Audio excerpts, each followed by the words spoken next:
ഈ ജോയി ആലുക്കാസ് എന്ന് പറയുന്ന വലിയൊരു ബിസിനസ് മേഖലയിൽ ജോലി ചെയ്തിട്ട് അവിടെ നിന്ന് ക്രിസ്തീയ ഭക്തിഗാന രംഗത്തേക്ക് വരുന്നു, പാട്ടുകൾ എഴുതുന്നു, ആ പാട്ടുകൾ ഹിറ്റാവുന്നു. അതോടൊപ്പം തന്നെ ചില പാട്ടുകൾ സംഗീതം കൊടുക്കുന്നു. ചേട്ടൻ തന്നെ ആദ്യം പറഞ്ഞു ഒരു പാടാനുള്ള കഴിവ് അങ്ങനെ അധികം ഇല്ല എന്ന് പറയുന്നു. എങ്ങനെ ഈ പാട്ടുകൾ എഴുതി അത് ട്യൂൺ ചെയ്ത് അത് നല്ല പ്രമുഖരായിട്ടുള്ള ഗായകരെ കൊണ്ട്, കേസ്റ്റർ അങ്ങനെയുള്ള വലിയ ഗായകരെ കൊണ്ട് അത് പാടിക്കുകയും ചെയ്തു, അതിലേക്ക് വന്നത് എങ്ങനെയായിരുന്നു ആ ഒരു എക്സ്പീരിയൻസ്? സത്യം പറഞ്ഞു കഴിഞ്ഞാൽ നമുക്ക് ഒന്നും അറിവില്ലാത്തപ്പോൾ പിന്നെ ഒന്നിനെ കുറിച്ച് പേടിക്കേണ്ട ആവശ്യമില്ലല്ലോ. അതാണ് സംഗീതത്തിൽ സംഭവിച്ചിട്ടുള്ളത്. ഞാൻ ഈ പാട്ട് എഴുതി തുടങ്ങുന്ന സാഹചര്യം തന്നെ ഞാൻ പറഞ്ഞല്ലോ, അത് ഞാനിവിടെ ജോയി ആലുക്കാസിൽ വർക്ക് ചെയ്യുന്ന സമയത്താണ്. അപ്പം അത് ഒത്തിരി എൻ്റെ ജീവിതത്തിൽ, വ്യക്തിപരമായ ജീവിതത്തിൽ, ഞാൻ ഈ സാക്ഷ്യ ജീവിതത്തിൽ, ഈ പ്രാർത്ഥന ജീവിതത്തിൽ ഒരുപാട് അനുഭവങ്ങൾ എനിക്ക് തന്നിട്ടുള്ളതാണ്. കാരണം ഞാൻ ഇവിടുന്ന് വർക്ക് ചെയ്ത് ഞാൻ കാസർഗോഡായിരുന്നു ഉണ്ടായിരുന്നത്. അതിനുശേഷം ഹൈദരാബാദിലേക്ക് പോവാണ്. ആ സമയത്താണ് എൻ്റെ പാട്ടുകൾ ആദ്യമായിട്ട് റിലീസാവുന്നതും. അങ്ങനെ ഹൈദരാബാദ് ജോലി ചെയ്യുന്ന സമയത്ത് സ്വർണ്ണക്കടയാണല്ലോ, അറിയാമല്ലോ, പ്രത്യേകിച്ച് അവിടെ അവധിയൊന്നുമില്ല. അവിടെയൊക്കെ നമ്മൾ ഞായറാഴ്ച നമ്മൾ വർക്ക് ചെയ്യണം. പക്ഷെ എൻ്റെ ഒരു തീക്ഷ്ണമായ ആഗ്രഹത്തിന് പുറത്ത് ഞാൻ എല്ലാ ദിവസവും പള്ളിയിൽ പോകുന്ന ഒരു വ്യക്തിയാണ്. അതന്ന് വളരെ തീക്ഷ്ണമായ എല്ലാ ദിവസവും നമ്മൾ പോകുമായിരുന്നു, എവിടെയായാലും പോകുമായിരുന്നു. ഇന്നിപ്പോൾ ചില കാര്യങ്ങളെ കൊണ്ട് ചിലപ്പോൾ ദിവസങ്ങളൊക്കെ പോകാനൊന്നും പറ്റില്ല.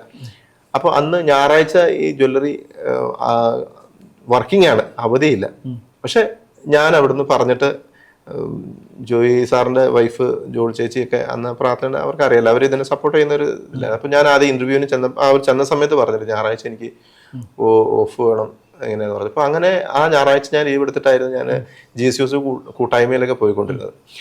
അത് എൻ്റെ ജീവിതത്തിൽ ഒരുപാട് വലിയൊരു സാക്ഷ്യം ഉണ്ട് എന്ന് പറഞ്ഞു കഴിഞ്ഞാൽ, ഞങ്ങൾ ഈ സ്ഥാപനം അവിടെ ഹൈദരാബാദ് ലോഞ്ച് ചെയ്ത സമയത്ത് ഞങ്ങൾ അവിടെ ചെന്നു. ഭാഷയെക്കുറിച്ച് വലിയ ഇതൊന്നുമില്ല, തെലുഗാണ് അവിടെ സംസാരിക്കുന്നത്. നമുക്ക് തെലുഗ്, ഹിന്ദി, ഇംഗ്ലീഷൊക്കെയാണ് സംസാരിക്കുക. പക്ഷെ നമുക്കിതിൽ അത്ര വലിയ പ്രാവീണ്യമൊന്നുമില്ല. പോയി കുറച്ച് കഴിഞ്ഞ് ഒരു 2 മാസം ആവുന്ന സമയത്തേക്ക് അവിടെ ഒരു ദിവസം കള്ളം കയറി ഏകദേശം ഒരു 5-8 കോടി രൂപയുടെ സാധനങ്ങൾ കൊണ്ടുപോയി. നമ്മൾ പിറ്റേ ദിവസം ആണ് ഇത് അറിയുന്നത്. രാവിലെ ചെന്ന് പ്രാർത്ഥിച്ച് കട തുറന്ന് പ്രാർത്ഥിക്കുന്ന സമയത്താണ് പറയുന്നത്, ഇടാ സാധനങ്ങൾ കാണുന്നില്ല എന്നൊക്കെ പറഞ്ഞ്. അപ്പോഴത്തെ നമ്മുടെ ഒരു എന്താണ് പറയേണ്ടത്, ഇവര് പരക്കം പറയുമ്പോൾ ഞാൻ എന്ത് ചെയ്യുന്നു വെച്ചാൽ ഞാൻ അവിടെ നിന്നുകൊണ്ട് പ്രാർത്ഥിക്കുക. ഞാൻ കണ്ണീരോടുകൂടി ഞാൻ പ്രാർത്ഥിച്ചു. അതിനുശേഷം വീട്ടിൽ പോയി അവിടെ ഇരുന്നു. അപ്പം ഇത് ബാക്കി കാര്യങ്ങൾ പ്രൊസീജിയർ പോലീസിന്റെ ഇത് വരുന്നു, കാര്യങ്ങളൊക്കെ ഒന്ന് ഹൈദരാബാദ് നഗര വന്ധ്യത്തിൽ തന്നെയാണ്, പഞ്ചുകൂട എന്ന് പറഞ്ഞ സ്ഥലത്താണ് അവിടെ ഉണ്ടായത്. അങ്ങനെ ഞാനവിടെ പോയി ഒരു ഉച്ച വരെ ഞാൻ എൻ്റെ കൂട്ടുകാരെ JCUള്ള ആൾക്കാരോട് പറഞ്ഞു. അവരൊക്കെ എനിക്ക് വേണ്ടി പ്രാർത്ഥിക്കും. ഞാൻ കുറേ പ്രാർത്ഥിച്ചപ്പോൾ എനിക്ക് ഭയങ്കര ഒരു കംഫർട്ട്, നമുക്കൊരു ഇത് കിട്ടി. പിന്നീട് 2 ദിവസങ്ങളിൽ ഇവർ വരുന്നു, ബാക്കിയുള്ള കാര്യങ്ങൾ പ്രൊസീജിയറൊക്കെ നടക്കുന്നു. അപ്പം നമ്മുടെ മാനേജ്മെന്റിന് നമ്മളെ സംരക്ഷിക്കുന്നതിന് ഒരു പരിധിയുണ്ട്. അവർക്ക് അതിൽ നമ്മൾ ജോലിക്കാരാണല്ലോ. അപ്പം ഇവരൊക്കെ വന്നു, വിരലടയാള വിദഗ്ധരൊക്കെ വന്നു, സാധനങ്ങളൊക്കെ അവിടെ ജോലി ചെയ്ത് എല്ലാവരെയും വിളിച്ചു, ഇതെല്ലാം എടുത്തു. അങ്ങനെയൊക്കെ സമയത്താണ് എനിക്ക് ആ സമയത്ത് ഞാൻ പ്രാർത്ഥിക്കുമ്പോൾ എൻ്റെ മനസ്സിൽ വന്ന ഈ കള്ളന് വേണ്ടി ക്ഷമിച്ച് കരുണയ്ക്ക് വേണ്ടി പ്രാർത്ഥിക്കാനാണ് എൻ്റെ മനസ്സിൽ പ്രചോദനം. ഞാൻ പ്രാർത്ഥിച്ചു. 2 ദിവസം കഴിയുമ്പോൾ ഇങ്ങനെ ഈ ചോദ്യം ചെയ്യുന്നതിൻ്റെ ഈ കാര്യങ്ങൾ നടക്കുന്നതിനിടയ്ക്ക് പറയണം, അവരന്ന് നിർത്തിപ്പോയി. അവിടുത്തെ TV-യിലും മാധ്യമങ്ങളിലൊക്കെ ഭയങ്കരമായിട്ടുള്ളത് വാർത്ത വന്നു, ഭയങ്കര ഹൈപ്പായിരുന്നത്. അപ്പോൾ ഈ കള്ളനെ ബോംബെയിൽ നിന്ന് പിടിക്കാനുള്ള സാഹചര്യം എന്ന് പറഞ്ഞാൽ, ബോംബെയിൽ ഒത്തിരി വർഷമായിട്ട് ഇവൻ കക്കും, ജയിലിലാവും, തിരിച്ച് ജാമ്യം എടുത്തോളും. അങ്ങനെ ഈ പുള്ളിക്കാരനെ അവിടെ ഷൂട്ടൗട്ട് ചെയ്ത് കൊല്ലാൻ വേണ്ടി ഇനി നിന്ന് ഈ ബോംബെയിൽ നിന്ന് കഴിഞ്ഞാൽ ഇങ്ങനെ പ്രശ്നമാവുമെന്നും പറഞ്ഞ് ഉള്ള ഒരു ഇതായിരുന്നു. അങ്ങനെ പുള്ളി ഹൈദരാബാദിൽ വന്നിരുന്നു. അവിടെ ഏതോ ഒരാൾ പറഞ്ഞ പ്രകാരമാണ് ഈ ജ്വല്ലറിയിൽ വരികയും അത് നമ്മൾ പുതുതായിട്ട് തുടങ്ങുന്ന അവർക്ക് അറിയുകയും അത് കുറച്ച് കാര്യങ്ങളൊക്കെ ഉണ്ടായിരുന്നു. അപ്പൊ അവര് അതിന്റെ മണ്ടേ കയറിയൊക്കെയും രാത്രി വന്ന് എടുത്തോണ്ട് പോവുകയൊക്കെ ചെയ്ത്. ഈ പുള്ളിക്കാരൻ ബോംബെ ചെന്നിട്ട് ഒരു ഹോട്ടലിൽ താമസിക്കുമ്പോൾ അവിടുത്തെ ഒരു റൂം ബോയ്ക്ക് ഒരു സംശയം തോന്നിയിട്ട് പുള്ളി ഇങ്ങനെ പറയാണ്, ഇങ്ങനെ ഉണ്ടെന്ന് പറഞ്ഞു. അങ്ങനെയാണ് പോലീസ് ഇവരെ പിടിക്കുന്നത്. പോലീസ് പിടിച്ച് ഇവരെ ചോദിക്കുമ്പോഴത്തേക്കും പുള്ളി ഒരു കാരണവശാലും പറയാത്ത ഒരു വ്യക്തിയാണ്. ഈ ചങ്ങാതി പറഞ്ഞു ഞാൻ ഇങ്ങനെ മോഷ്ടിച്ചിട്ടുണ്ടെന്ന് പറഞ്ഞു. പിന്നീട് ഒരുപാട് ആളുകൾക്ക് ശേഷമാണ് ആ സാധനം കിട്ടിയത്, 3 വർഷത്തോളം. പക്ഷെ നമ്മുടെ വ്യക്തി ജീവിതത്തിൽ എനിക്ക് ഒരുപാട് വിശ്വാസ ജീവിതത്തിൽ ഒരുപാട് അനുഭവം ഉണ്ടായിട്ടുണ്ട്. കാരണം നമ്മുടെ പ്രാർത്ഥനയ്ക്ക് ഒരിക്കലും നടക്കത്തില്ലാത്ത, അത് ഇല്ലെങ്കിൽ എന്തൊക്കെ അവസ്ഥയായി പോകുന്നു ആലോചിച്ച് നോക്കി.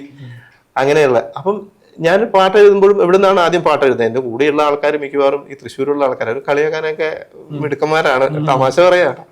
അപ്പൊ അങ്ങനെ പറയുന്ന സമയത്ത് അവരെന്നെ ആദ്യം ഇങ്ങനെ പറയായിരുന്നു, ടീസ് ചെയ്യായിരുന്നു. ഞാൻ അവരോട് വെല്ലുവിളിച്ചിട്ടുണ്ട്, ഞാൻ ഈ പാട്ട് നോക്കിക്കോ, ഇത് എഴുതും, ഈ പാട്ട് ഞാൻ ഈ ഇവിടുത്തെ സ്പീക്കറിൽ വെക്കും. അവരുടെ ഏറ്റവും ഭയങ്കര ഒരു പ്രൗഡ് ആയിട്ടുള്ള ഒരു സാധനമാണ് പുത്തമ്പള്ളി. പുത്തമ്പള്ളി അവിടെ പാടിയെന്ന് ഞാൻ പറഞ്ഞിട്ടുണ്ട്. അന്ന് എൻ്റെ ഒരു ആന്തരികമായിട്ടുള്ള ഒരു ഇതിൽ നിന്ന് പറഞ്ഞതാണ്. പക്ഷെ നമ്മൾ പറയുന്ന ഓരോ വാക്കും ഈശോയ്ക്ക് വേണ്ടിയാണെങ്കിൽ ഈശോ അത് അക്ഷരം പ്രതി നടത്തുമെന്നുള്ളൂ പിന്നീട് എനിക്ക് മനസ്സിലായി. പിന്നീട് ഒരിക്കൽ ഇതൊക്കെ പോലെ സംഭവിച്ചു. പുത്തമ്പള്ളി ഞാൻ പോയ സമയത്ത് അവിടെ പാടുന്ന ചേട്ടൻ, അന്ന് ഓർക്കസ്ട്ര ചെയ്യുന്ന പോളിച്ചാൻ എൻ്റെ കൂടെ ഉണ്ട്. അപ്പൊ ആള് പറഞ്ഞു 2 വർഷമായിട്ട് ഈ പാട്ട് കണ്ടിന്യൂസ് ആയിട്ട് ഇവിടെ ശുശ്രൂഷയ്ക്ക് പാടുന്നുണ്ട്, പള്ളി പാടുന്നുണ്ടെന്ന് പറഞ്ഞു. ഏത് ദൈവത്തിന്റെ കുഞ്ഞല്ലേ നീ.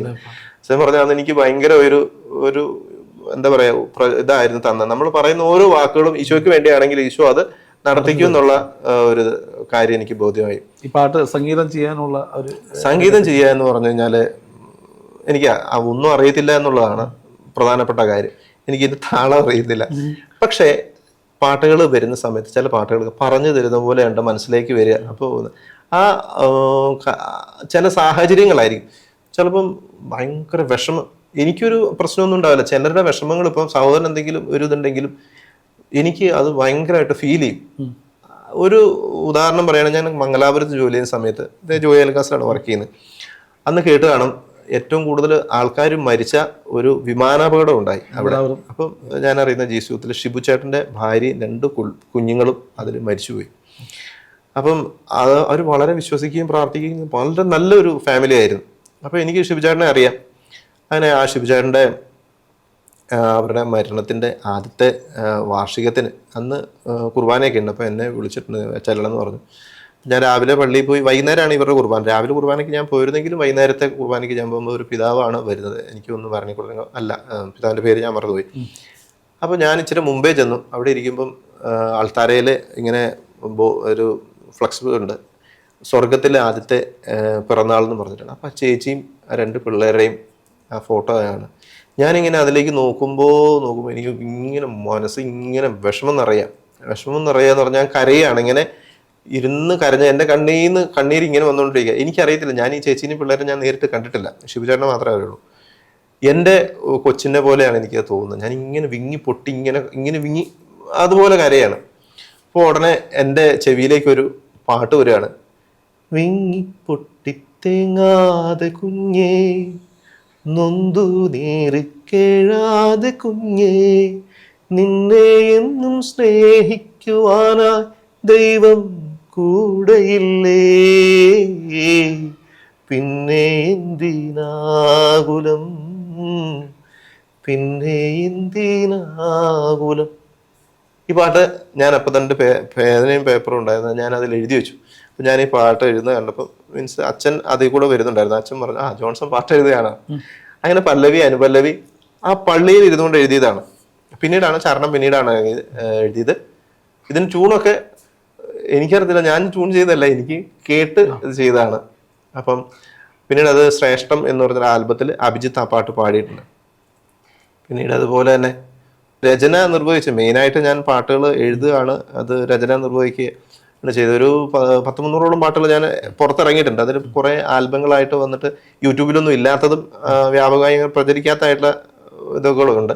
ഒരു കാര്യം പറയട്ടെ, ഈ ഇത്രയും എഫേർട്ട് എടുത്ത് ഈ പാട്ടുകളൊക്കെ ചെയ്യുമ്പോഴും അത് വേണ്ട രീതിയിൽ ശ്രദ്ധിക്കപ്പെടാതെ പോകുമ്പോഴുണ്ടാകുന്ന വേണ്ട രീതിയിൽ ശ്രദ്ധിക്കപ്പെടാതെ പോകുമ്പോഴുണ്ടാകുന്ന മാനസികാവസ്ഥ എന്താണ്?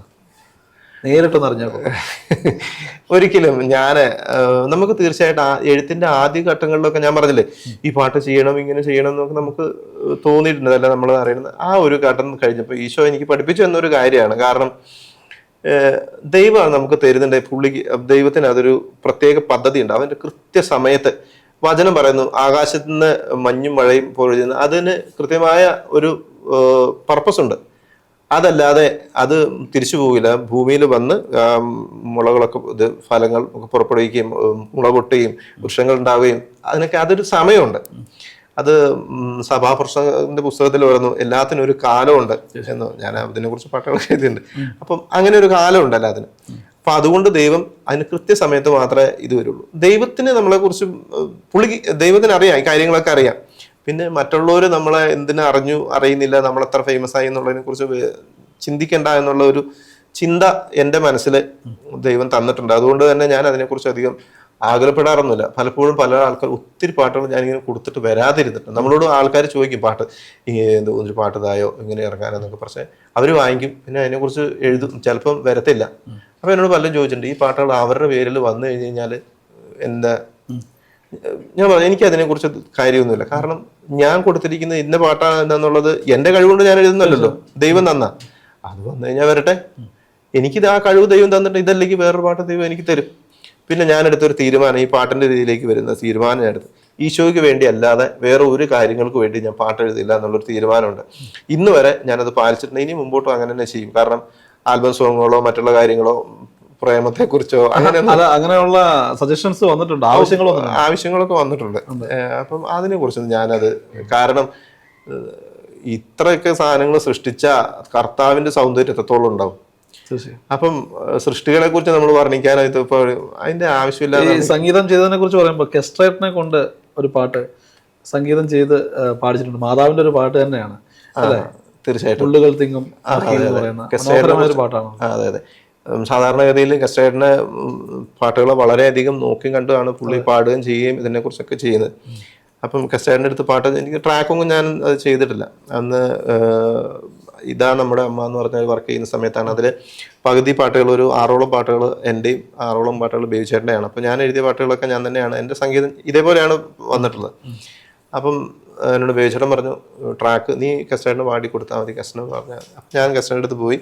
അങ്ങനെ ഞാനത് പറഞ്ഞു. ആ പാട്ടിനെ കുറിച്ച്, മാതാവിന്റെ പാട്ട്, ഞങ്ങളുടെ അടുത്തൊരു പള്ളിയുണ്ട്, ചട്ടമല എന്ന് പറയുന്ന ഒരു പള്ളി. ആ പള്ളിയിൽ പോയി അവിടെ പ്രാർത്ഥന, തലശ്ശേരി രൂപതയുടെ ചിറ്റാരിക്കാലിനടുത്തുള്ള ഇതാണ്. അപ്പം അവിടെ പോയി, അവിടെ ആദ്യ വെള്ളിയാഴ്ച ജാഗരണ പ്രാർത്ഥന ഉണ്ടാവാറുണ്ട്. അപ്പം അങ്ങനെ പോയി പ്രാർത്ഥിച്ചപ്പോൾ ഉണ്ടായ ഒരു ഇൻസ്പിറേഷൻ ആ പാട്ട് വന്നത്. ആ പാട്ട് കസേരനാണ് പാടിയത്. എൻ്റെ ട്യൂൺ അത് ഇങ്ങനെയാണത്.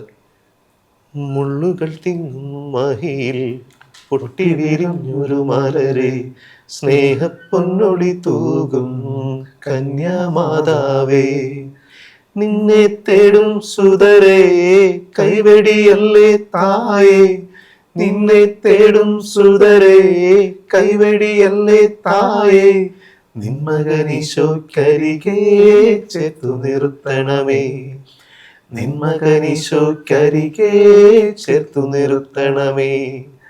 Ave Maria, Ave Maria, Ave Maria, Ave Maria, Ave Maria, Ave Maria, Ave Maria, Ave Maria.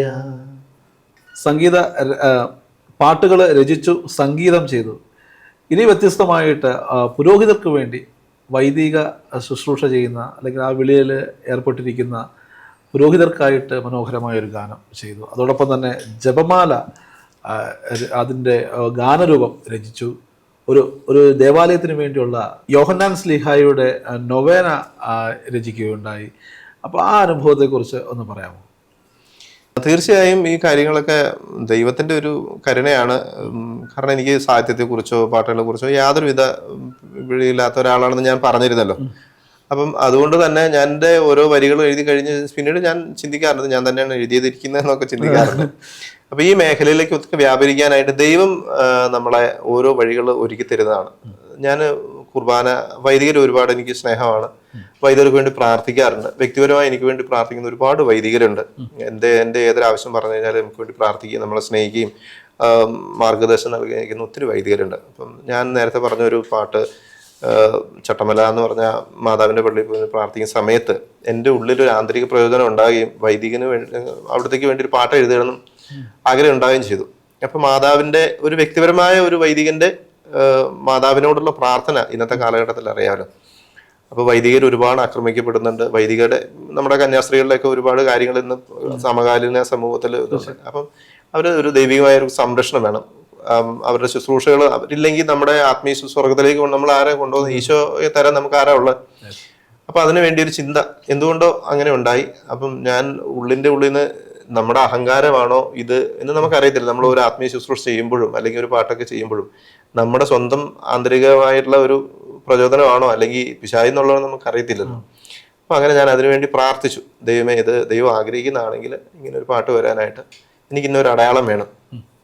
അങ്ങനെ പ്രാർത്ഥിക്കുകയും പിന്നീട് അതൊരു സൈൻ കിട്ടുകയും അങ്ങനെ ആ പാട്ട് അവിടെ ഇരുന്നുകൊണ്ട് തന്നെ അന്നേരം ആ പള്ളിയിൽ നിന്ന് കിട്ടിയ പാട്ടാണ് അത്.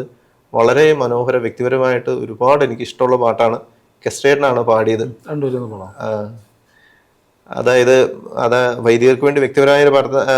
ഇങ്ങനെ നിത്യപുരോഹിതനേശുവിൻ അമ്മയാം നിത്യവിശുദ്ധ കന്യേ, വൈദികർക്കൊക്കെയും സ്വർഗലോകത്തിനും എന്നും നീരാജ്ഞിയല്ലോ. നിൻ പ്രിയ സൂനുവിൻ വേല ചെയ്തിടുമേ ദാസനാമെന്നെയും നീ, നീലമേലങ്കിയാൽ മൂടിപ്പൊതിഞ്ഞെന്നും കാത്തുപാലിച്ചിടണേ. കാഴ്ചയിൽ, കേൾവിയിൽ, ചിന്തയിൽ, ബുദ്ധിയിൽ, ഓർമ്മയിൽ, ഭാവനയിൽ, ദേഹിദേഹങ്ങളിൽ ശുദ്ധി പുലർത്തുവാൻ എന്നെ സഹായിക്കണേ. ഉച്ചി മുതൽക്കെൻ്റെ ഉള്ളം കാൽവരെ ഓരോരോ കോശങ്ങളും യേശുവിൻ രക്തത്താൽ ധാര ചൊരിഞ്ഞെന്നെ ശുദ്ധി വരുത്തിടണേ. അങ്ങനെ അത് പോകുന്നു. ഒരു വ്യക്തിപരമായ പ്രാർത്ഥന.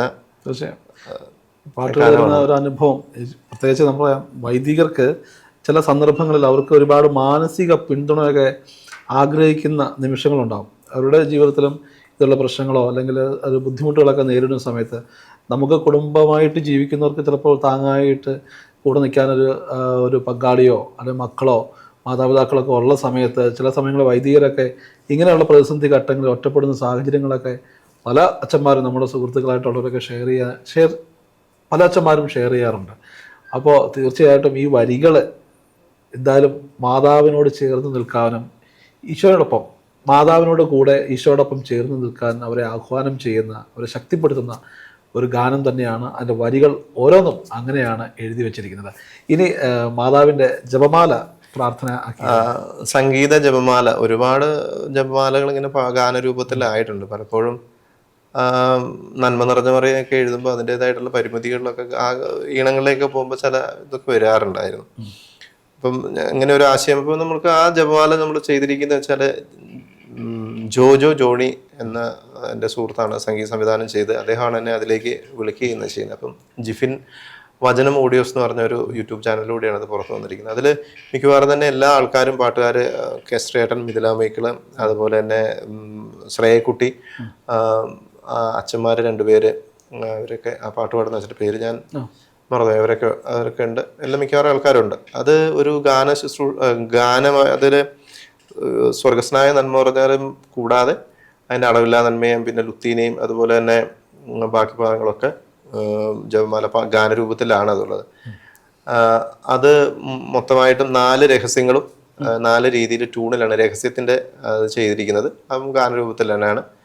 വളരെ എനിക്ക് ഒരുപാട് ഇഷ്ടമുള്ള, സന്തോഷമുള്ളൊരു ഗാനം. അപ്പോൾ നമ്മൾ വണ്ടിയിലൊക്കെ പോയി പ്ലേ ചെയ്യാൻ പറ്റിയ, കേട്ടിരിക്കാനായിട്ടുള്ള ഒരു ആവർത്തന വിരസതയില്ലാത്ത, അതിലെ നന്മ നിറഞ്ഞ മറിയം ഇങ്ങനെയാണ്: അമല മനോഹരിയാം മരിയേ സ്വസ്തി കൃപയുടെ നിറകുടമേ, കർത്താവെന്നും നിന്നോടൊപ്പം നിൻ മകനീശോ അനുഗ്രഹവും പരിമളമിയലും പനിമലരെ പ്രാർത്ഥനയരുളുക ദൈവാംബേ, പാപികൾ ഞങ്ങൾക്കായിന്നും മൃതിയുടെ നേരവും അരിവോടെ ആമേൻ.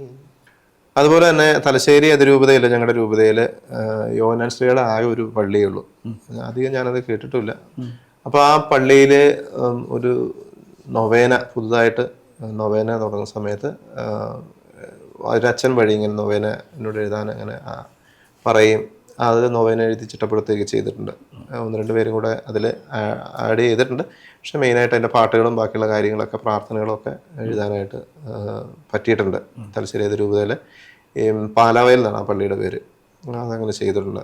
അങ്ങനെ അവസരം വന്നിട്ടുണ്ട്. ഗാനങ്ങൾ, എത്ര ഗാനങ്ങൾ, എനിക്കൊന്ന് ഞാൻ മനസ്സിലാക്കുന്ന 400-ൽ പരം ഗാനങ്ങൾ രചിക്കുകയും 10-20ഓളം പാട്ടുകൾ സംഗീതം ചെയ്യുകയും മറ്റ് ഗാന നിർമ്മാണ മേഖലയിൽ അല്ലെങ്കിൽ ഒരു ഗാന സൃഷ്ടിയുടെ മേഖലയിൽ കോർഡിനേഷൻ ആയാലും മറ്റു കാര്യങ്ങളിലൊക്കെ ഏർപ്പെട്ട് അങ്ങനെ നിരവധി ഗാനങ്ങൾ താങ്കളുടെ ഈ സംഗീത ജീവിതത്തിൽ ഉണ്ടായിട്ടുണ്ടല്ലേ? പാട്ടുകൾ കുറേ പാട്ടുകൾ ഞാൻ ഈ പറഞ്ഞ പോലെ 100-300 പാട്ടുകൾ വന്നിട്ടുണ്ട്. അതിൽ വന്നിട്ടുള്ള പാട്ടുകളും എല്ലാം ഈ യൂട്യൂബിലൊന്നും അവൈലബിൾ അല്ല. കുറേ ഇതിലാണ് പഴയ CD-കളൊക്കെ ആയതുകൊണ്ട് അതും എല്ലാം യൂട്യൂബിലൊന്നും അവൈലബിൾ. പക്ഷേ മിക്കവാറും പാട്ടുകൾ നല്ല നല്ല പാട്ടുകൾ ശ്രദ്ധിക്കപ്പെടാതെ അത് ചെയ്തിട്ട് അത് യൂട്യൂബിലൊന്നും വിടാതെ പോയ കുറേ പാട്ടുകളുണ്ട്. പിന്നെ അതുപോലെ തന്നെ ഞാൻ ചെയ്ത ഒരു 10-20ഓളം ഇത് ചെയ്തിട്ടുണ്ട്, ഗാനങ്ങൾ ചെയ്തില്ല. അതിൽ എനിക്ക് വളരെ ഇഷ്ടമുള്ള പാട്ടുകളാണ്. അത് യൂട്യൂബ് റിലീസായിട്ടില്ല, അതിൽ ഈ പാട്ട് റിലീസായിട്ടുണ്ട്. ഞാൻ പാട്ടുകൾ 100-300ഓളം പാട്ടുകൾ എഴുതിയിട്ടുണ്ടെങ്കിലും പുറത്ത് വന്നിട്ടുണ്ട്. പാട്ടുകൾ ഒരുപാട് എഴുതിയിട്ടുണ്ട്, എഴുതി വെച്ച പാട്ടുകളൊക്കെ ഉണ്ട്. ചില പാട്ടുകൾക്ക് സംഗീതം ചെയ്ത ശേഷമായിരിക്കും എഴുതുക. ചില പാട്ടുകൾ നമ്മുടെ ഉള്ള പാട്ടുകൾ അവർ എടുക്കുകയൊക്കെ ചെയ്തിട്ടുണ്ട്. അങ്ങനെ ചെയ്തിട്ടുള്ള പാട്ടുകൾ ഹൃദയം സക്രാരിയായി തോമസ് കുറുമശ്ശേരി ചെയ്തൊരു പാട്ടാണ്. അറിയാലോ, എൻട്രൻസ് സോങ് ഒക്കെ വളരെ മനോഹരമായിട്ട് ചെയ്തിട്ടുള്ള ആളാണ്. അദ്ദേഹത്തിൻ്റെ തന്നെ ക്രൂശിലെ സ്നേഹമേ എന്നുള്ളൊരു പാട്ടുണ്ട്, വളരെ മനോഹരം. എനിക്ക് ഒത്തിരി ഇഷ്ടമുള്ള പാട്ടാണ്. ഒരു തിരിനാളമായി വരും നീ സ്നേഹമേ എന്നുള്ള പുള്ളി ചെയ്തിട്ടുള്ള പാട്ടുകളാണ്. പിന്നെ അതേപോലെ ജോണിയുടെ പാട്ടുകൾ, അദ്ദേഹത്തിൻ്റെ കൂടെയാണ് അമ്മയൻ പുണ്യം എന്ന് പറഞ്ഞ ജപമാല ചൊല്ലിയത്. അതിൽ സ്നേഹമതല്ലാതെ വേറെ സ്വർഗത്തിലേക്കുള്ള മാർഗം എന്ന് പറഞ്ഞ് ഗാകുലേട്ടൻ പാടിയിട്ട് ഒരു പാട്ടുണ്ട്. അതേപോലെ തന്നെ ആള് ചെയ്തിരിക്കുന്നത് ഈ ലേറ്റസ്റ്റ് ആയിട്ട് വന്നിട്ടുള്ള സ്വർഗം മണ്ണിനു നൽകിയ പുണ്യം മരിയേ മാതാവേ, അത് പാട്ട് ചെയ്തിട്ടുണ്ട്. പിന്നെ ജപമാല, അങ്ങനെ കുറച്ച് പാട്ട് ജോജോയുടെ കൂടെ ചെയ്തിട്ടുണ്ട്. പിന്നെ അതുപോലെ തന്നെ ബേബി ജോൺ കലേന്താണിയുടെ കൂടെ ചേട്ടൻ എൻ്റെ ഒരുപാട് പാട്ടുകൾ മ്യൂസിക് ചെയ്തിട്ടുണ്ട്. പിന്നെ ജേക്കബ് കൊറ്റച്ചേട്ടൻ്റെ കൂടെ ചെയ്തിട്ടുണ്ട്. തീർച്ചയായിട്ടും ഷാജി ചെറിയച്ഛൻ്റെ കൂടെ, അതുപോലെ പീറ്റർ ചേരാലൂർ, മിക്കവാറും സംഗീത സംവിധായകരുടെ, പിന്നെ പീറ്ററേട്ടൻ പറയാതിരിക്കും വയ്യ, അങ്ങനെ എല്ലാവരുടെയും കൂടെ ചെയ്തിട്ടുണ്ട്, പാട്ടുകൾ ചെയ്തിട്ടുണ്ട്. പിന്നെ എനിക്ക് ഞാൻ ചെയ്ത പാട്ടുകളിൽ അതായത് മാതാവിൻ്റെ പാട്ടുകൾ, ഒരുപാട് പാട്ടുകൾ ചെയ്തതെന്ന് പറഞ്ഞില്ലേ, അതിൽ ട്യൂൺ ചെയ്തിട്ട് അതിലൊന്നാണ് മിഥില പാടിയ, അത് പുറത്ത് വന്നിട്ടില്ല.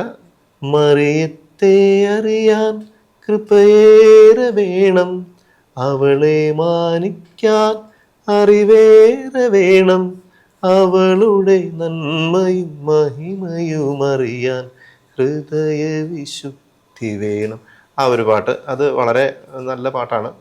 കുറച്ചും കൂടെ ഞാൻ പാടുന്ന നോക്കണം, നന്നായിട്ടാണ് അത് പാടിയിരിക്കുന്നത്. പിന്നെ അമ്മേ മരിയേ മാതാവേ അമ്മയ്ക്കൊപ്പം ഞങ്ങളിതാ, അമ്മേ മരിയേ മാതാവേ അമ്മയ്ക്കൊപ്പം ഞങ്ങളിതാ, മാനവരക്ഷകനീശോനാഥനെ ആരാധിക്കുന്നു, ദൈവപിതാവിൻ വത്സലപുത്രനെ ആരാധിക്കുന്നു. അത് വചനത്തിലൂടെ ഈശോയുടെ ജീവിതത്തിലൂടെ യാത്ര ചെയ്ത് മാതാവിനോടൊപ്പം ഈശോ ആരാധിക്കുന്ന ഒരു മരിയൻ ഗാനമാണ്. അത് ഒത്തിരി എനിക്കിഷ്ടമാണ്. ഒരുപാട് അതൊന്നും അങ്ങനെ അധികം പുറത്തേക്ക് അങ്ങനെ എനിക്ക് തോന്നുന്നു അത് വന്നിട്ടില്ല, അങ്ങനെയുള്ള പാട്ടുകളാണ്.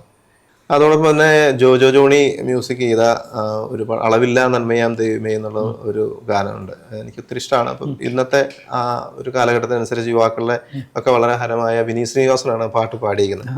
നല്ല പാട്ടാണത്, ഒത്തിരി പേര് കാണുകയും അപ്രീഷിയേറ്റ് ചെയ്യുകയൊക്കെ ചെയ്ത്. അളവില്ല നന്മയാം, വിനീത് ശ്രീനിവാസൻ പാടിയ പാട്ട് അളവില്ല നന്മയാം ദൈവമേ എന്നുള്ള മനോഹരമായ ഗാനമാണത്. ജോജാണ് മ്യൂസിക് ചെയ്തിരിക്കുന്നത്. വിനീത് പാടിക്കഴിഞ്ഞ് പുള്ളിക്ക് ഒത്തിരി ഇഷ്ടപ്പെട്ട പാട്ടാണ് പറയുന്നത്. ഫാമിലിയെ കുറിച്ച് എങ്ങനെയാണ് ഈ ജോൺസൺ ചേട്ടൻ്റെ സംഗീത ജീവിതത്തിൽ? ചേച്ചിയൊക്കെ കൂടെ ഉണ്ടാവുമല്ലോ, ഈ ഒരു ഇപ്പം പറഞ്ഞില്ലേ കയറ്റത്തിലും ഇറക്കത്തിലും ഒക്കെ കുടുംബം കൂടെ നിൽക്കുന്നതാണ് നമ്മുടെ ബലം. അമ്മ, മക്കള്, അതോടൊപ്പം തന്നെ ഭാര്യ, എങ്ങനെയാണ് നിങ്ങളുടെ ഫാമിലിയെ കുറിച്ച് പറയാനുള്ളത്? തീർച്ചയായിട്ടും അതൊരു വലിയ ദൈവാനുഗ്രഹമാണ്. ഈ എൻ്റെ വിവാഹവും കാര്യങ്ങളൊക്കെ എന്നൊക്കെ പറഞ്ഞാൽ ഞാൻ ഈ പറഞ്ഞ പോലെ ദൈവം തീർച്ചയായിട്ടും കൂട്ടിച്ചേർത്ത് തന്ന ഒരു ജീവിത പങ്കാളി ആയതുകൊണ്ട് തന്നെ എൻ്റെ ജീവിതത്തിലെ എല്ലാ കാര്യങ്ങൾക്കും വളരെ സപ്പോർട്ടും എൻ്റെ എല്ലാ ഇതും നൽകുന്നതും ജീവിത പങ്കാളിയാണ്. ഞാൻ കല്യാണം കഴിച്ചിരിക്കുന്നത് കട്ടപ്പന വലിയ തോവാള എന്ന സ്ഥലത്താണ്. അപ്പം സിന്ധു എന്നാണ് എൻ്റെ ഭാര്യയുടെ പേര്. ഞങ്ങൾക്ക് 4 കുട്ടികളുണ്ട്, 2 പെൺകുട്ടികളും 2 ആൺകുട്ടികളും. അപ്പോൾ എനിക്ക് മാതാവിനോടുള്ള സ്നേഹത്തിൻ്റെ പ്രതീകമായി പിള്ളേർക്കൊക്കെ പേരിട്ടതിലും മരി ചേർത്താണ്. നന്മ മറിയം എന്നാണ് മൂത്ത മോളുടെ പേര്, നന്മ മറിയം. ഇപ്പം +1 പഠിക്കുന്നു. രണ്ടാമത്തെ മകൻ്റെ പേര് പിയോ മരിയൻ. പാദ്രി പിയോ എനിക്ക് ഒരുപാട് ഇഷ്ടമാണ്, പാദ്രി പിയോയുടെ പിയോ. പിന്നെ യേശുപിതാവിൻ്റെ പേരുള്ള ജോസഫോ മരിയൻ, മൂന്നാമത്തെ കുട്ടി, അവൻ 4ാം ക്ലാസ്സിൽ പഠിക്കുന്നു. 4ാമത്തെ ആള് കൃപ മറിയം, 2.5 വയസ്സ്. പിന്നെ വീട്ടിൽ എൻ്റെ സഹോദരങ്ങൾ, വീട്ടിൽ എനിക്ക് സഹോദരങ്ങൾ അങ്ങനെ ഇല്ല, ഞാൻ ഒരാളാണ്. പിന്നെ അമ്മ, വീട്ടിൽ കൂടെയുള്ള അമ്മയാണ്. അമ്മയുടെ പേര് മേരി. ഞങ്ങൾ കാസർഗോഡ് ജില്ലയിലാണ്. ഞങ്ങൾ കുടിയേറ്റം കോട്ടയത്ത് നിന്നൊക്കെ പോയി ഒത്തിരി വർഷങ്ങളായിട്ടാണ് താമസിക്കുന്നതാണ്. കാസർഗോഡ് ജില്ലയിലാണ്. കാസർഗോഡ് ജില്ലയുടെ ഏകദേശം ഒരു കർണാടകയുടെ അടുത്ത് കിടക്കുന്ന പ്രദേശങ്ങളിലാണ് താമസിക്കുന്നത്. ബന്ദർക എന്നാണ് സ്ഥലത്തിൻ്റെ പേര്. ഇപ്പോൾ ഞാൻ ജോലി ചെയ്യുന്നതൊക്കെ ഇവിടെ എറണാകുളത്താണ് ഞാൻ ജോലി ചെയ്യുന്നത്. ഇനിയുള്ള വർക്കുകൾ, ഇനിയുള്ള ശുശ്രൂഷയിലെ ഇനിയുള്ള പ്രോജക്റ്റുകൾ എന്തൊക്കെയാണ്? നെക്സ്റ്റ് പ്രോജക്റ്റുകൾ എന്ന് പറഞ്ഞു കഴിഞ്ഞാൽ ഞാൻ അങ്ങനെ എൻ്റെ ഇതിൽ ആരുമായിട്ടും അങ്ങനെ നമ്മളോട് ആരെങ്കിലും ചോദിച്ച് ചെയ്യുന്ന വർക്കുകൾ മാത്രമേ ഉള്ളൂ. ഇപ്പം പറഞ്ഞു വെച്ചിരിക്കുന്ന 1-2 പാട്ടുകളുണ്ട്. അത് വരാനുള്ള ഒരു ബിജു ചേട്ടൻ കോട്ടയത്തുള്ള ഒരു പാട്ട് വാങ്ങിച്ചിട്ടുണ്ട്. അത് എപ്പോഴാണ് ചെയ്യുന്നതെന്ന് അറിയത്തില്ല. അങ്ങനെ കുറച്ച് വർക്ക് പെൻഡിങ് ഉണ്ട്. അത് എപ്പോഴൊക്കെയാണ് വരുന്നതെന്ന് അറിയാം. ഇതിന് ഒരുപാട് ശ്രമവും സാമ്പത്തിക കാര്യങ്ങളൊക്കെ ഉണ്ടല്ലോ. ഇതുകൊണ്ട് പ്രത്യേകിച്ച് ഞാൻ പറയുന്ന കാര്യങ്ങൾ, ഈ യൂട്യൂബിലൊക്കെ വരുന്ന പാട്ടുകൾ കേൾക്കുമ്പോൾ പല ആൾക്കാർക്കും ധാരണ ഇതുകൊണ്ട് ഒത്തിരി സാമ്പത്തികമായ നേട്ടങ്ങൾ ഉണ്ടാവുന്നു എന്നാണ്. പല എൻ്റെ അടുത്ത് ചോദിക്കാറുണ്ട്. അപ്പം ഇതുകൊണ്ട് നിങ്ങൾക്ക് പൈസ കിട്ടും. പ്രതിഫലം നമുക്ക് തരുന്ന ദൈവമാണ്. തീർച്ചയായിട്ടും ഞാൻ ഈ പാട്ടുകൾ പലപ്പോഴും ചെയ്യുമ്പോഴൊക്കെ പ്രതിഫലത്തെക്കുറിച്ചൊന്നും ആൾക്കാർ തന്നു കഴിഞ്ഞാൽ വളരെ തുച്ഛമായിട്ട്, അതൊക്കെ അവരുടെയൊക്കെ സ്വന്തം പരിമിതികൾ.